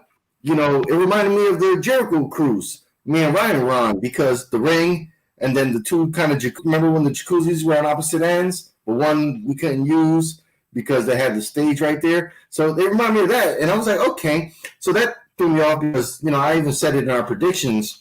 I said, this is not going to be a tap out. It's not going to be a 1, 2, 3. Somebody's going to, Chris Jericho's going to go in the tank. So when they called it right there on the fly, like, trying to put him in the lion tamer. Why was he trying to hit him, with this move to pin him? It's like, what? It's either or, So I think it was either or, but it was emphasis on like, throw him in the tank. But the match was fun. They did what they could do. They did some nice movement outside the ring every time they were close to the tank. They did the whole, they did those, I might fall in moves. So that was fun, The way Chris Jericho, does facial expressions, it was fun. I noticed Audrey Edbert is the one that ref this match. So I think maybe Chris Jericho is always picking her to ref his matches. For this one, at least on pay-per-view. It was fun. I'm surprised none of the Circle came out. The Best Friends, I could care less. So I'm glad they weren't out there. But yeah, no shenanigans. It was just a straight up one-on-one match. But I don't see this making him a main event star, to be honest, because I don't know where Orange Cassidy is going to go next. Like, what feud could, bring the trajectory up for him? So, sad to say, we got to see where it is. It's been a year, so now we're going to have to really start calling this, down the middle, man, to see what they do with these storylines and beefs, because this was fun for what it was, but I just want to see what happens next, because who's he going to feud with next? Is he going to feud with Jake Hager? Is he going to feud with Lance Archer? Like, what feud is going to keep him in the main event scene that Jericho said he put him in? So, I don't know. I thought the match was a good cleanser. Jericho's a professional. For all they had, we knew this match was going to be fine, and it was. Chris Jericho and Orange Cassidy put on a nice, fun match. So I give it a thumbs up. Boom. Yeah, I admit I enjoyed it. That Superman punch, in my opinion, Orange Cassidy throws it better than Roman. At me all you want. My opinion, Orange Cassidy. I don't know. It just looks more fluid when he throws it. Kind of Roman's kind of clunky when he throws it now, but it's just my opinion. Whatever. Don't mind. 100 pounds heavier. What? Don't mind my expressions. I've got NXT on the TV above me. No spoilers tonight. But let's wrap this bitch up with the main event. I know a lot of people are going to find this. This, in my opinion, was match of the night. I absolutely loved it. The storytelling was perfect. Yes, I chose Mox to win just because Tony Khan's come out and said that they're not really going to do much title changes to begin with because of COVID. So besides that, seeing that Lance Archer won, it just kind of makes sense that Lance Archer and Mox will go at it because Mox is kind of the face of the company right now. He may not be the true baby face, but he is the face of the company. And if MJF won, it would have been heel versus heel. So going back to the predictions, I just don't think that would have worked. That being said, I love the fact that you could kind of see MJF fighting to keep Mox in the ring. Mox was trying to keep him out of the ring. I like the fact Wardlow did not get involved till the end. If they got near him, he'd back up, sort of thing. I like the finish where he muffs the ring toss into the paradigm shift 1, 2, 3. I overall really enjoyed this. JB3, what did you think? Personally, I thought this was the match of the night for me. I think that MJF is starting to showcase his ability to mesh well with different styles. Just for me, because John Moxley, he has a brawler type style in the first place. Not many folks could get mesh well with that style. when he's in New Japan, he's a different type of guy. But definitely for the fact that when he's in AEW, he is kind of a big brawler, and it could be a little difficult for people.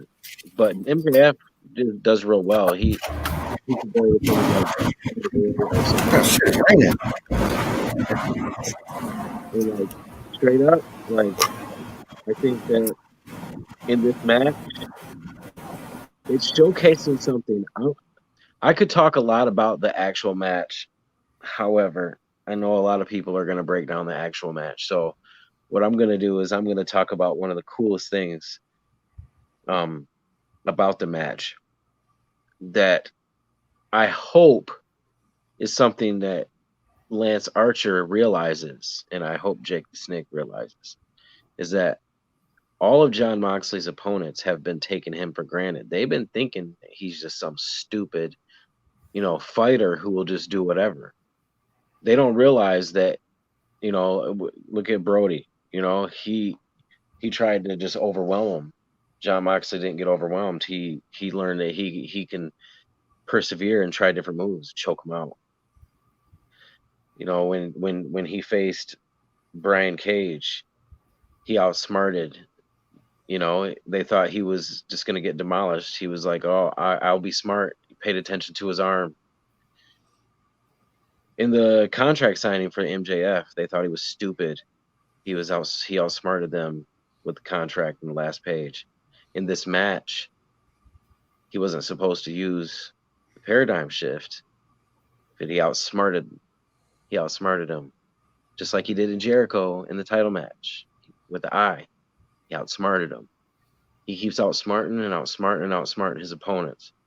So hopefully they realize that, and they say, we got to come at this with a different angle, and they story it. And regardless if they win or lose, this match not only proved that MJF can hang with the big boys, he can make a main event star look like a main event star. And that's all he really needed in this stage of his career. He's so young. Jon Moxley might have just needed this win more than anything. But they've been not just portraying Jon Moxley to be a completely confident, almost overpowering entity where he can't be touched. He's almost untouchable. Cole overcomes everything. He outsmarts everyone. He hasn't really shown a weakness yet. So I'm curious to see what happens. Match of the night. Kudos to MJF. Kudos for the color.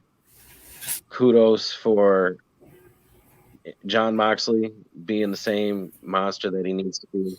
He just needs to keep. They need to keep moving it forward with the story with some type of way. With Jon Moxley, they need to figure out a way to start showing weaknesses soon. Alrighty, Dose. I'm sorry, Dose. What'd you think? I agree that this was the match of the night. I'm also going to be a little bit like JB3. I'm not really going to break down the match because that's not really what I do. But touching on something that JB3 said, I think that for people to treat Jon Moxley like he's dumb is dumb, because he's clearly not, and it's not like he hasn't been wrestling for a long time. Everybody knows that. Nobody, AEW doesn't pretend that their people came out of ether, and and Jon Moxley has either outsmarted or met surprise challenges equally, and so he's been a fighting champion. I think he's been booked well. I don't know that his character is all that interesting, but I don't know that it needs to be. He's just sort of a straight ahead guy, but he's not dumb, and that's good.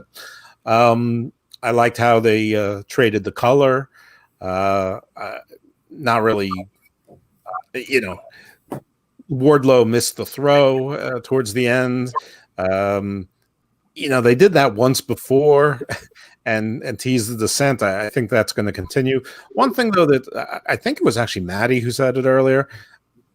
I think we're all assuming that the Battle Royal winner teased the finish because it's going to be the rematch of what happened in New Japan. I don't know that we should assume with AEW that major title championships changes will only happen on pay-per-views. TV is really important for them, and especially in the COVID era, I am not eliminating the chance that there will be championships that change hands other than just the TNT title, which is clearly being treated as a TV title. And hopefully the FTW title isn't really treated with any sort of equal treatment. But I would not preclude there from being title changes. So I wouldn't have been surprised if MJF had won and then Moxley won it again to get that rematch or whatnot. But I did pick Moxley to win. He did win. He should have won. The only thing I did not like about the match is that they left open he cheated. He used the paradigm shift, and they could either say, well, the ref didn't see it, so it didn't happen, or MJF can use it as a grounds for another rematch, probably a TV match where he loses again, and him and Wardlow finally seal the or break the seal of connection anyway. But I would have preferred the ending that I suggested, that he did a variation of the paradigm shift and just, instead of locking two arms, locked one, or put them in the front of the body instead of the back of the body, or whatever the case was. I mean, it wouldn't have been that hard. But we'll see if they work that into a story and do it. I don't know. I think at some point they need to stop the MJF is undefeated thing. At a certain point, something gets to be too long, and then you have to do a Scott Hall, Kevin Nash, and Hulk Hogan all ganging up on Goldberg and tasing him for him to take his first loss. And we're not there yet, but it's trending in that direction with undefeated. And this would have been a really good opportunity to just give him that loss, championship match, big stage, partly Wardlow's fault, the end, and then we don't have to worry about this undefeated thing any longer. But yeah, I agree, match of the night, and I don't know that it saved the show overall, but at least it ended the way the show should. But I have to say, as far as AEW shows are concerned, I'm not including Fyter Fest or the original Fyter Fest or a Fight for the Fallen, but I think that this was by far their worst pay-per-view. Even I think the first ones were better, as chaotic as they were, because they were sort of fun in their chaos and unpredictability and newness. I don't know. If I was to grade this, I don't know, 4.5 or 5 stars out of 10 and I think I'm being fair to generous on that. But I'm going to turn it over to someone who maybe wants to break down the match. Villain, go ahead, brother. All right, in the very beginning, when Jon Moxley was making his entrance, we seen a camera angle where it looked like something was happening off camera. We seen like a hand, and then we didn't see nothing. And Moxley kind of turned around and looked like he was going to walk up, and he kind of smiled and walked away. And I seen it on Facebook, because I don't have the Twitter. But so I seen what happened. A fan kind of jumped down off the seat, went there. If I was Jon Moxley, to save the situation, maybe I would have went up, grabbed the fan by the hand, shook it, and just said, calm down, little dude, and walked off. So maybe the fan doesn't get banned or whooped, by the security guards. So that was kind of you seen. This match, I don't know if it's match of the night. It's one of those things. You buy the pay-per-view, $50 plus tax. So I wasn't able to rewatch everything. So everything was just one and done for me. And I think the ending sucked, to be honest. I liked the beginning. I liked every time MJF went out the ring, he ran right back in. Moxley looked like he was getting frustrated. But, the stipulation was, if you do the paradigm shift, you lose the match. This could have ended a different way where, Wardlow throws the ring, he misses it. The ref's not looking. You get the paradigm shift, 1, 2, 3. But wait a minute. Here comes the lawyer out with a neck brace, because this is fucking wrestling. Last week when same week when he got the paradigm shift from Jon Moxley in the match, the lawyer should have came out with a neck brace on, with a referee, came into the ring after Jon Moxley celebrating, the music's on, and no. And the ref says, hey, He used the move. That's it. John Moxley lost the title, and MJF just wins it on a technicality. I would have been fine with that. John Moxley could have had in the contract maybe a rematch if he does lose, because this guy's had the title long enough, and I'm sorry, but he's not the face of AEW. This guy he's okay, but that's basically it. He's a good wrestler, but he's not a great wrestler. I mean, I don't think he's ever going to be one of the top 5 or top 10 or in anybody's top 20.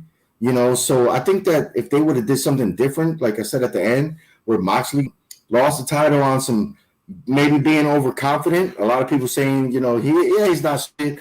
We know he's not stupid, but maybe he just, kept just what's the word I'm looking for? Maybe he just kept being a little too clever for his own good, and then he could have tied on technicality. That would have been unique. And the pay-per-view with MJF bloody as hell celebrating, Wardlow shock, the lawyer jumping up and down, MJF damn near falling down holding the title. And then Moxley could have came on this Wednesday night saying, oh, I wrote in the contract I get a title match before that idiot that won the Battle Royal. Because, at the end of the day, it's okay, he's going to fight. The match is not going to be as good as their match at New Japan. For some reason, I don't know what it is, but the New Japan style and just the structure is better than the American matches we've had. Kenny Omega's falling flat in his ass, looking like a goddamn clown in America. And in New Japan, he was cool. He's never going to be that cool again because he doesn't have those competitors he had in New Japan. Moxley was a badass in New Japan. In AEW, he's just looking like a bully macho dude. So I don't know. The ending to me was kind of so I don't know. I don't want to take up too much time, but I was disappointed with this pay-per-view. I give it a C-, to be honest, man. We had 4 good matches out of 9 matches plus 2 pre-show matches. The 2 tag team matches were good. The main event was good. The women's was good. Oh, well, I guess Jericho and Orange Cassidy was good, but it was more gimmicky. I mean, I wouldn't give that 5 stars or 4 stars. Okay, but yeah, it's just I agree with Dos. Out of all the pay-per-views that AEW has, this is the worst one. And I don't know. This match just left me at the end. I was kind of like, okay, he won again. They made all this hoopla for the stipulation. He breaks the rules and he's still the champion. So it's get your shit together, AEW. So anyway, I'll kick it over to the next guy. Ryan, go ahead. Okay. I'm on par with JB3 that this was definitely not the match tonight, but like the AEW Women's Championship, this was on par for contenders for match tonight. Because one thing that I agree with JB3 that when it came with Moxley, when he came in this company, what was pretty much portrayed of his character, nothing more of a brawler, a guy who likes violence. I mean, for Christ's sakes, he says that in every promo. He lives for violence. He lives to fight. The title for his theme music is called Unscripted Violence. So pretty much his entire character is someone who's violent, which is why ever since when he won from Jericho, he was given nothing but physical, looming, towering men like Jake Hager, like Brody Lee, like Brian Cage. So the fact when you got MJF, and this is also regarding my opinions on Shida too, the moment they got these belts, they needed that one feud, that one opponent to really challenge them in a different way. For Shida, she needed an opponent to challenge her wrestling style, because after Nyla, because when she went off Nyla, it had to be more of I'm going to drag off too much, but like I'm saying with Moxley, Mox needed that opponent to challenge him in a different sort of way, which is why when MJF became the challenger, I like the fact that MJF was being smart about this. That when Moxley did the violent thing against him, MJF decided to play this little weak bait, cowardly angle to where I'm so hurt that he had to get a lawyer to make sure the paradigm shift was removed. And I liked how in that contract signing, And then looking back at what JV3 pointed out, Mox shows that he has smarts that he can outwit his opponents. And I'm not going to retouch on everything JV3 said, but like he said with Brody Lee, like he said with Cage, Moxley has this ability, or at least this trick up his sleeve to outwit his opponents, to which you saw here in the end of this match. And I like how they telegraphed it too. Like, not telegraph it, but you see Moxley really wanted so bad throughout this entire match to use that paradigm shift. But every time the ref was watching, he tells Moxley, you have to think, do not use it. And you saw Mox was completely conflicted about using that paradigm shift, to even where MJF was being very methodical, keeping Moxley in that ring. And the only time MJF slipped up was when Mox was outside the ring. MJF decides to taunt him, call himself out. And guess what happens? Mox takes full advantage of that and starts beating down on MJF, which led to that, to that spot where he's bleeding across his forehead. That was mistake 1 for MJF. The second mistake for MJF was, again, he was trying to taunt, trying to show himself being better than Mox, to where Mox, he did the smart thing, taking advantage of that hurt arm from Moxley. That jump from off the turnbuckle to where he does that double stomp on that arm, that loud snap, or not snap, but just that loud hit was very good. I even loved how commentary was like, I think I heard something pop off of Moxley. Like, Moxley was selling that left arm very well, to which I thought Evil Dose was correct. We would see him use a different variation of the paradigm shift that's not the double underarm hook, to where Moxley can outwit MJF going, I used the paradigm shift, but it's not the one you thought I was going to use. But instead, it falls back down to where MJF thought he could attack when the ref's back was turned, and this was MJF's downfall. He didn't think Mox would do the same thing. He didn't think Mox would do something dirty when the ref's back was turned. And I also like that too, because that's Mox once again outwitting his opponents. Because, let's be honest, if Mox had done the whole to use the diamond ring, guess what? This match would have dragged on a little more, to where Mox was either going to choke out MJF, or it would end up in a roll-up because Mox's arm, he couldn't actually use the paradigm shift properly, which is why I like the fact that he saw an opportunity, he took it. And even at the end of the match, you saw that camera look on him. He's just more of, it's like, hey, shit happens. You lost, MJF. And it's even best for Lance Archer too. Look, there's going to be those New Japan comparisons. It's unavoidable, but we might get something different. This could be where, with Jake Roberts in Lance's corner, Roberts is going to be the one to tell Lance, look at that match, look at Moxley's matches before. Do not come at Mox like all the other opponents by being 100% like a beast. Be violent. You have to be smarter than that. I think that's where Jake Roberts plays into being the manager of Lance Archer. He's going to be that person to tell Lance, step outside of murdering people and start being smart about this. Now, how Mox is going to approach Archer moving forward in this feud, that's going to be different. But throughout this match, I love the storytelling with MJF too. Because with MJF, you saw not only can he help with the big boys, but at the same time, MJF is just like what everyone said. He is adaptable to all wrestling styles. MJF has shown that he is the future of this company, because you saw him being able to do simple mat wrestling with Mox in the ring, being able to keep Mox inside the ring with simple mat tech and simple mat, just by using this mat piling technique, being able to use submission maneuvers with his Sultan Earth arm breaker, not needing Wardlow until the end. Also shows that MJF is a capable wrestler. He's not that cowardly heel who needs his big guy to help him.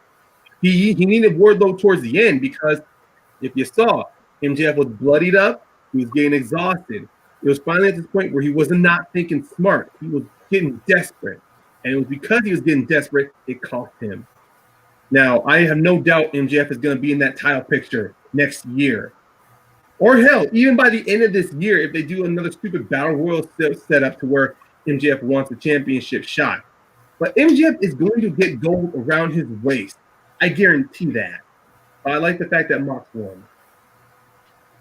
All righty. Evil Dose, tell us where the people can find you on the interwebs. All righty. Well, you can find me here when we do special editions like this, but our usual time is around 10 o'clock Thursdays Eastern Time, right here on Suplex City Chats. Also, my podcast, Garden of Doom, with me and my partner Shaheen. We now have 7 episodes dropped, and we already have 2 in the bank recorded, ready to go. Also, this week, we guest appeared on the Inhuman Experience, where basically we did our show on their show. So you can check me out on that podcast as well. On Twitter, Icarus Fell MD. And if you want to see me on Facebook, I don't know why you would, but if you do, check out the Solid Monster Sounds Off Facebook page. You'll usually find me there. All right, Villain, how about you? Yeah, you can always find me here until Matt kicks me off. I'll be on Suplex City every week. And of course, you can find me on Jack of All Trivia. You can find us on Facebook first. That's how you get in the Trivia League. And of course, on YouTube, Jack of All Trivia. Yeah, man. Always here for a good time of wrestling with the brothers. Alrighty. Painmaker, how about you? Hopefully you guys will see me here on time for the next Suplex City chats. And yeah, I'd like to be here as long as I can, or until, I don't want to annoy people to the point to where I'm literally kicked out of here, or they're doing like what WWE does, the 50-foot restraining order. But until then, you guys can find me here on Suplex City Chats Thursdays, or whenever we do a special episode like these, reviewing pay-per-views. Then you can also find me on TMG Trivia as well, hosting Franchise Wars, repping the Singles Championship. Alrighty. JB3, how about you? Yeah. I apologize if you did ask me and I zoned out. I got a lot on my mind. I don't believe you.